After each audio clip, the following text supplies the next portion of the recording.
자, 우리가 하나님 안에 거한다라는 것은, 하나님과 연합된다라는 것은 일단은 하나님이 우리를 그냥 받아주신 거예요. 13장 부분을 우리 같이 좀 봐야 됩니다. 이건 예수님이 천국에 대한 비유를 얘기하시는 내용입니다. 그래서 이 마태복음 13장에서 우리가 너무나도 잘 아는 씨 뿌리는 비유가 나옵니다. 그래서 내 종류의 땅에다가 씨가 뿌려지지 않습니까? 그래서 예수님이 이것을 무리들에게 얘기를 하실 때 바닷가에 앉으시고 큰 무리들이 그에 모이니까 예수님께서 배에 올라가 앉으시고 무리들은 해변에 섰습니다. 그러니까 그 바다에서 땅으로 불어오는 바람이 불 거 아니겠어요? 그러니까 예수님이 배에 타셔서 얘기를 하시기 때문에 무리들이 해변에 있을 때 바닷바람을 이용을 하신 거죠, 예수님이. 그러니까 수많은 사람들이 들을 수 있게 말이 쫙 퍼질 수 있게 그것까지 사용하신 건데, 예수님께서 그때 얼마나 많은 무리가 모였는지, 큰 무리가 모여서 이것을 그렇게 말해야 될 만큼 사람들이 많이 모인 건데, 그때 예수님께서 말씀하셨던 게 참 저는 이게 너무 특이한 건데요. 이 수많은 사람들이 예수님한테 왔는데 그들에게 얘기하시는 게 못 알아들으라고 얘기를 하시기 시작합니다. 예수님께서 비유로 저희에게 여러 가지 말씀을 하실 때 가라사대 씨 뿌리는 자가 뿌리러 가서 뿌리새 덜어는 길가에 떨어짐에 새들이 와서 먹었고, 덜어는 흙이 얇은 돌밭에 떨어지니까 흙이 깊지 않으므로 싹이 나오다가 해가 돋은 후에 타서 뿌리가 없으므로 말랐고, 또는 가시떨기 위에 떨어졌더니 가시떨기 때문에 기운이 그게 막혀가지고 자라지 못했고, 또는 좋은 땅에 떨어져서 100배, 60배, 30배 결실을 맺었느니라 귀는 자는 들을지어다.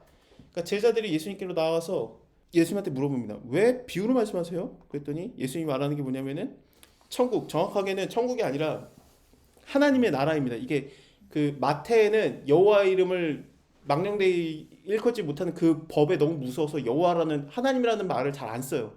그러니까 하나님의 나라라고 말하고 싶은데 하나님이라는 단어를 쓰기를 두려워해서 하늘의 나라라고 말한 겁니다. 그러니까 하나님의 나라의 비밀을 아는 것이 제자들 너희에게는 허락되었으나 저기 많이 와 있는 큰 무리들에게는 아니니, 받는 자는 더 넉넉하게 되되 무릇 없는 자는 있는 것도 빼앗기리라. 그러므로 내가 너희에게 비유로 말하기는 저희가 보아도 보지 못하고 들어도 듣지 못하고 깨닫지 못하게 합니다. 예수님이 못 알아들으라고 비유를 얘기하고 있는 겁니다. 이거는 이사야가 이렇게 될 거라고도 얘기했었다. 너희는 들어도 듣지 못하고 보기는 보아도 알지 못하리라. 이 백성은 마음이 완악해져서 귀에는 듣기에 둔하고 눈은 감았으니 눈으로 보고 귀로 듣고 마음으로 깨달아 고쳐져서 내게로 와서 고쳐질까. 내가 하나님이 말한 겁니다. 두려워함이라. 그들이 내 말을 듣고 알아서 깨달아서 고침받을까 내가 두려워한다. 걔들은 못 알아들어야 돼. 이게 이사야서 6장 9절에서 10절이 뭐냐면요, 이사야가 하나님을 만난 장면이에요. 이사야가 우시아 왕이 죽던 해, 야, 하나님 잘 믿는 사람, 저 왕이 우리나라 잘 지켜주겠구나. 근데 마지막에 여기 문둥병 걸려서 죽었어. 야, 이 희망이 없네. 그랬을 때, 우시아 왕이 죽었을 때 하나님이 나타나서, 하나님을 잘 믿는 왕이 없어서 네가 힘들어해? 그러면 하나님이, 내가 그냥 왕 되면 안 되네? 그렇게 나타난 거예요, 하나님이.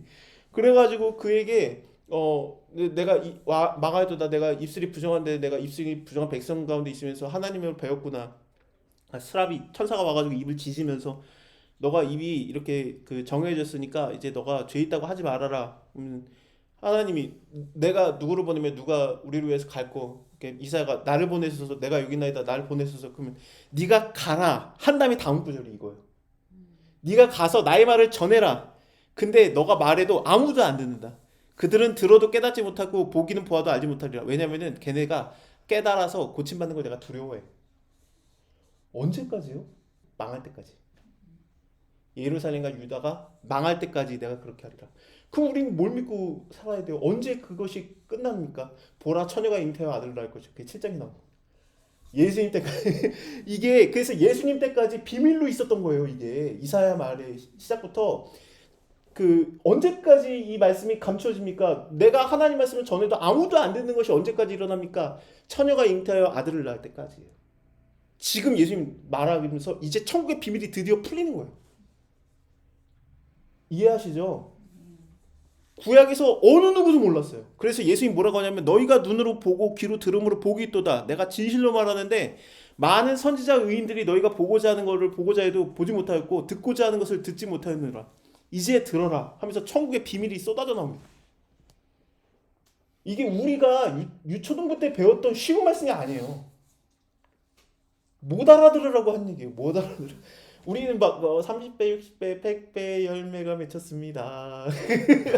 싹트네 막 그러면서 배웠는데 그렇지 않습니다. 이거 예수님이 못 알아들으라고 한 얘기예요.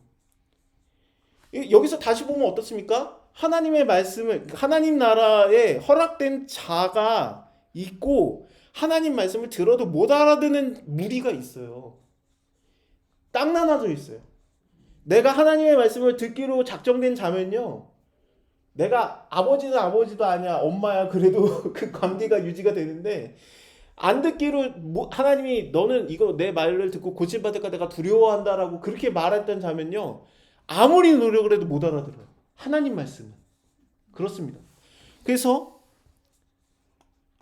이것을 예수님이 풀어줍니다. 이건 무리한테 말하는 게 아니라 제자들한테 풀어주는 겁니다.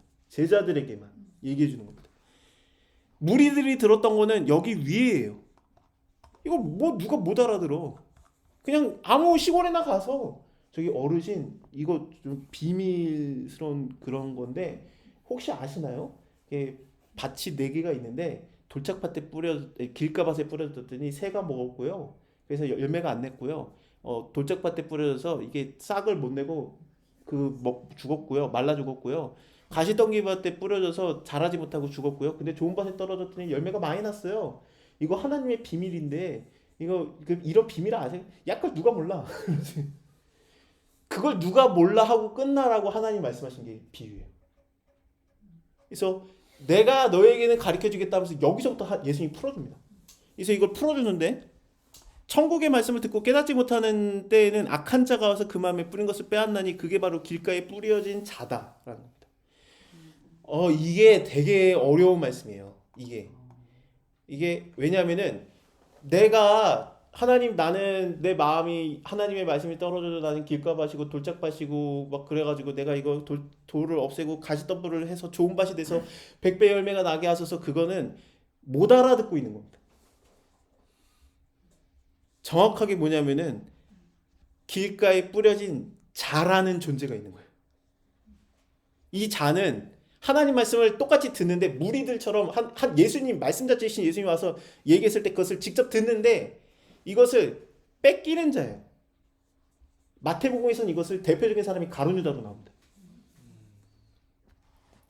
그리고 돌밭에 뿌려졌는데 말씀을 듣고 즉시 기쁨으로 받는데 뿌리가 없어서 잠시 견디다가 말씀을 인해서 환난이나 핍박당할 때 넘어지는 자요. 수도 없이 나와요. 이런 사람 성경에.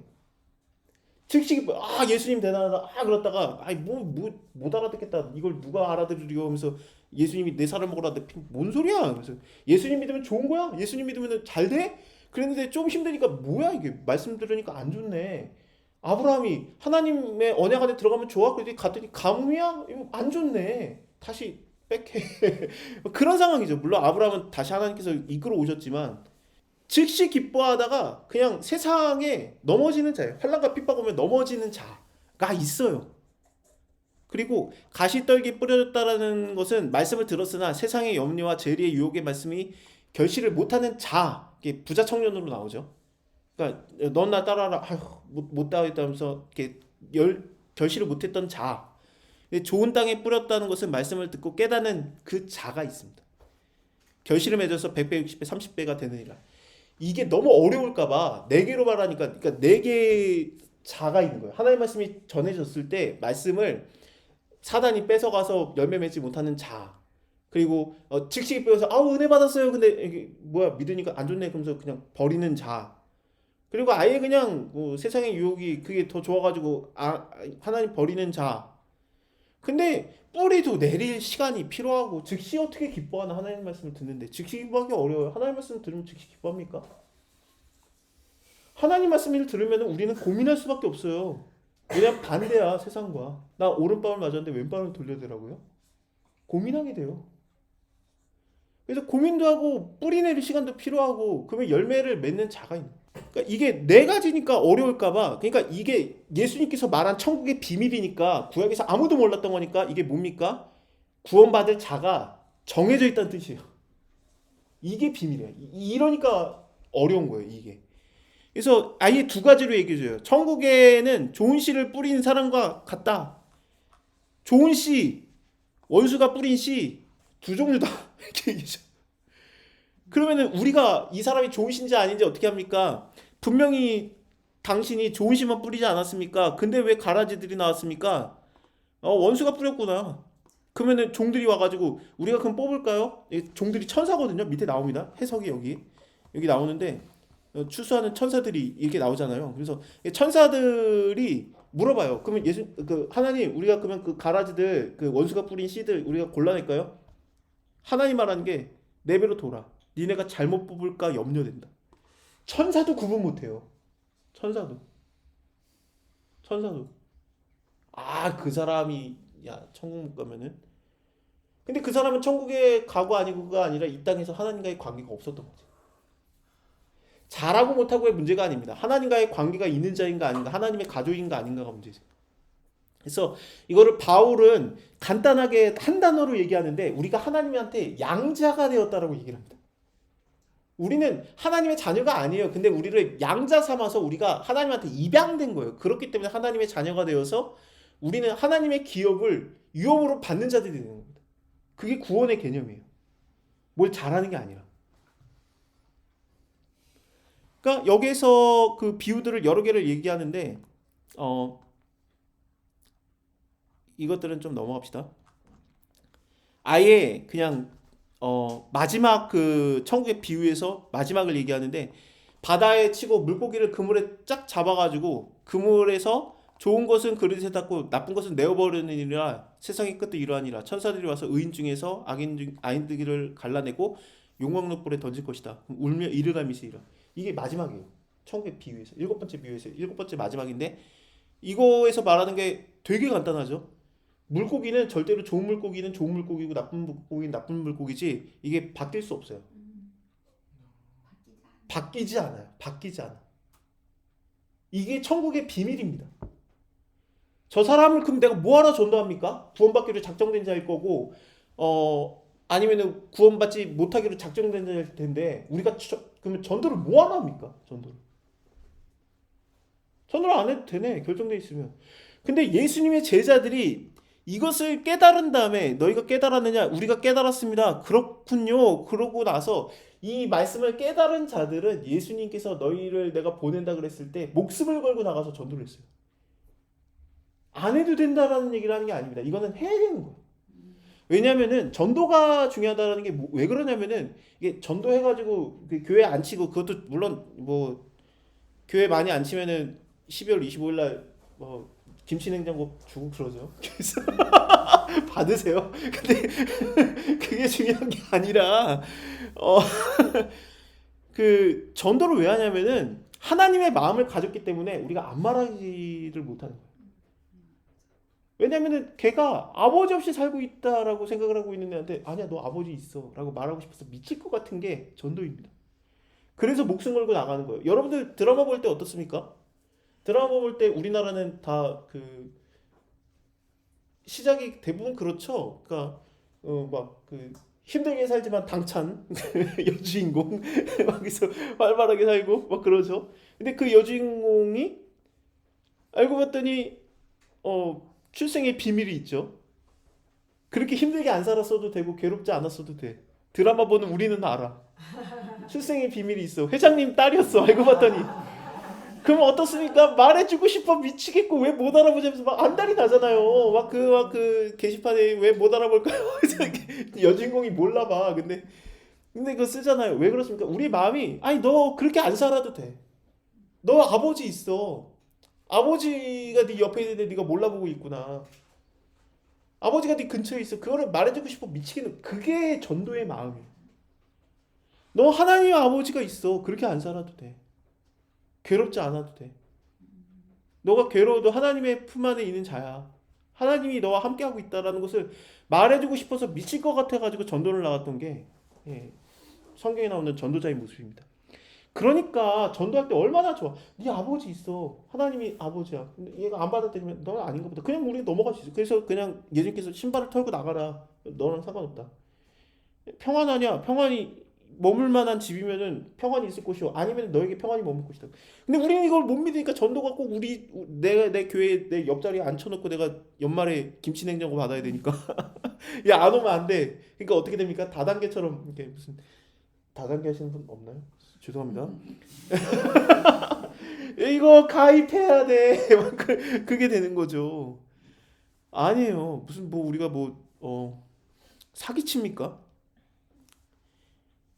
하나님과의 관계에서 가르쳐주고 싶어서 믿지. 그래서 전도의 핵심은 뭐냐면은 내가 하나님과의 관계가 있으면은 이게 돼요. 저절로. 내가 하나님과의 관계가 없으면은 전도하는 게 되게 껄끄러워. 속여야 되거든. 교회 가면 좋아. 근데 사실 내 기억이 좋았던 기억이 별로.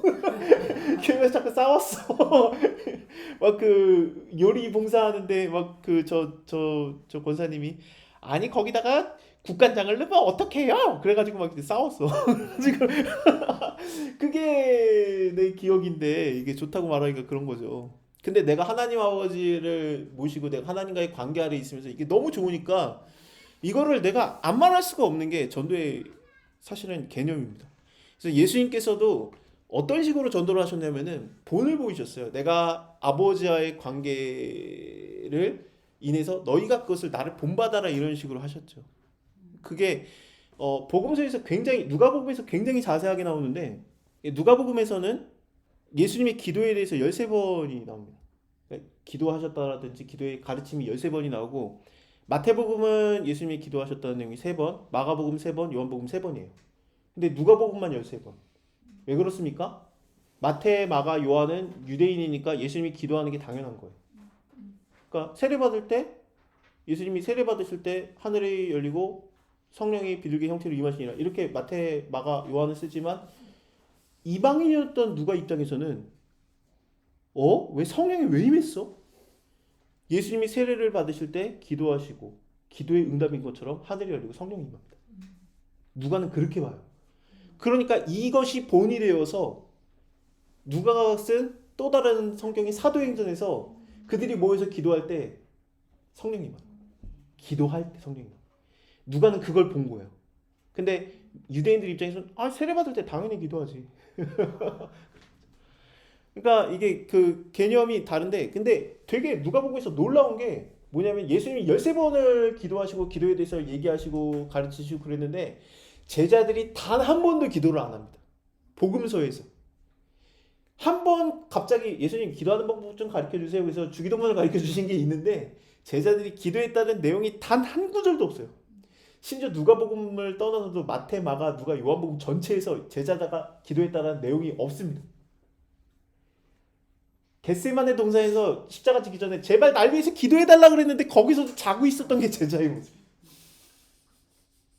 이걸 보면은 누가복음을 좀 더 집중적으로 보면은 예수님은 처음부터 끝까지 기도하셨는데 죽을 때도 십자가에서 나의 영혼을 이 시작과 끝이 전부 다 기도였는데 제자들은 기도 한 번도 안 하다가 이 예수님의 본을 따라서 사도행전에서 기도로 시작해서 기도로 끝나요.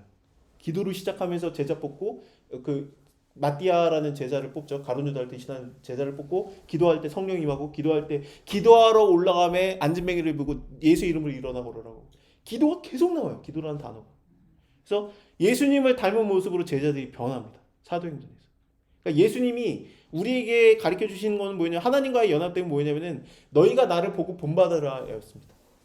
뭘 해라가 아닙니다.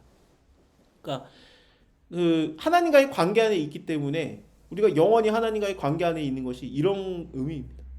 헨리 나우엔의 책에서 그 예수님을 생각나게 하는 사람이라는 책인데, 그러니까 사역이라는 게 무엇이냐? 사역은 열심히 일하는 것이냐? 아니라는 거죠. 하나님과의 관계 맺는 것이 사역이래요. 내가 기도하는 게 사역이고, 내가 하나님을 묵상하는 게 사역이고, 하나님과의 말씀에서 그 교제하는 게 사역이고, 하나님을 사랑하고 하나님의 뜻을 쫓아가려고 하는 것이 사역이고, 사역자는 무엇인가? 그거를 하고 있는 사람이래요.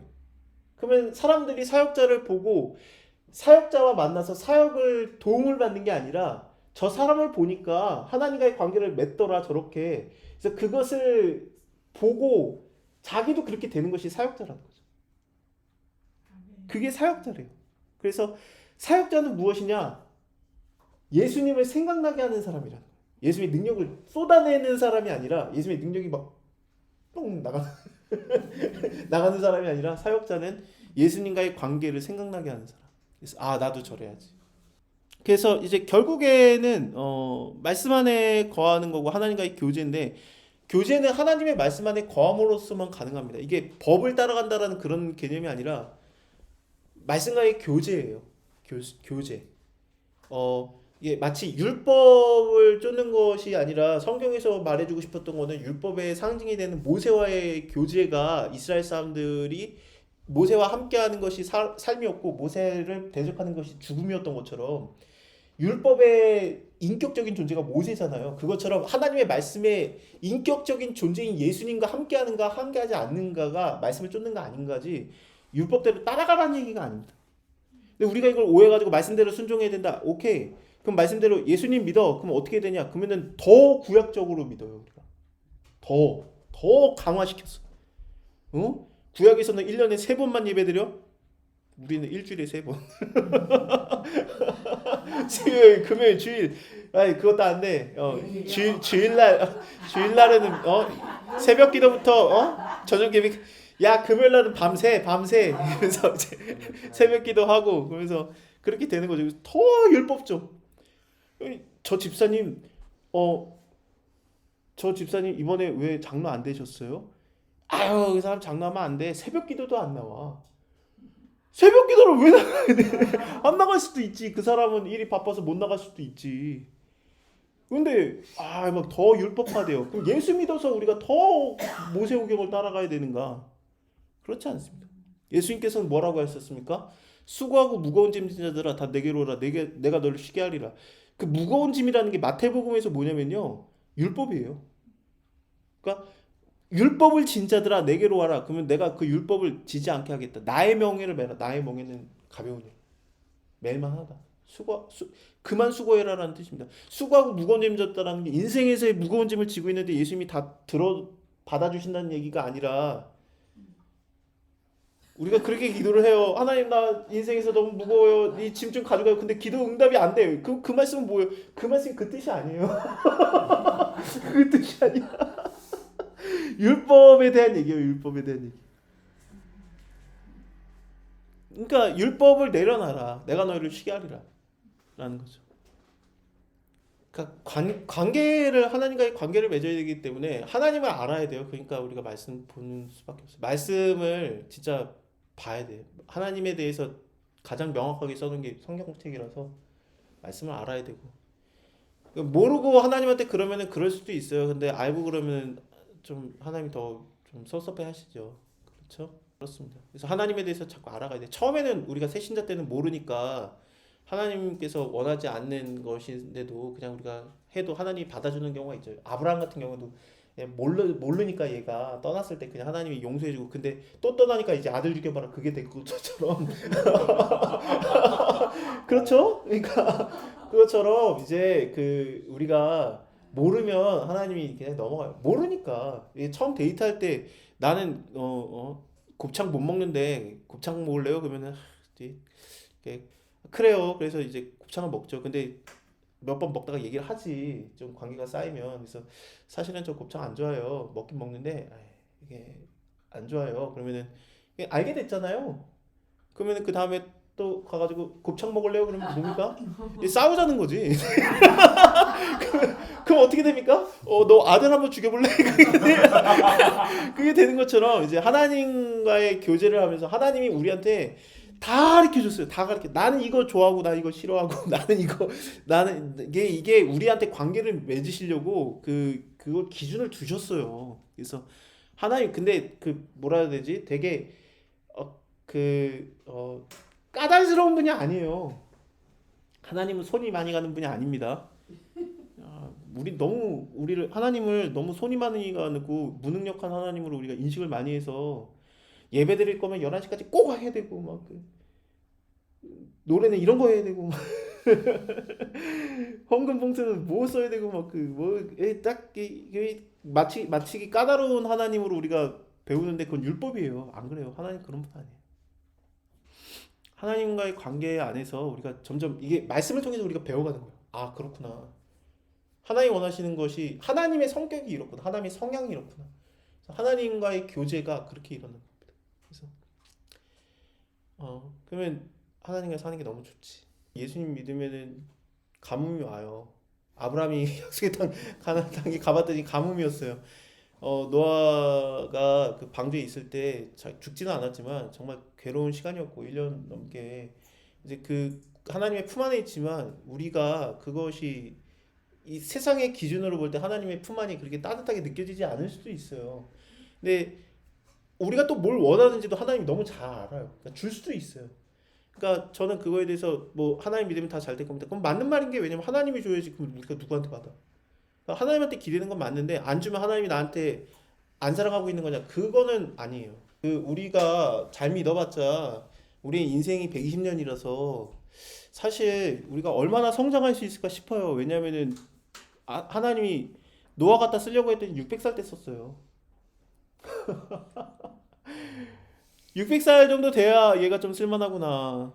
모세 한 80 돼야 얘가 쓸만하구나. 에녹이 들으면 웃기는 거지. 야, 한 300년 동행해야 하나님이 데려가더라. 그러니까 이게 우리의 인생이 진짜 짧아요. 내가 얼마나 성장할 수 있을까? 저는 베드로가 너무 좋아요. 왜냐면 베드로가 너무 수준이 떨어지니까. 아니 하나님이 3번 말하면 그것만 들어야지. 근데 하늘의 문이 열려가지고 음식 내려왔는데 먹어라 싫습니다. 먹어라 싫습니다. 먹어라 싫습니다. 그 3번 정도는 부인해야 베드로예요.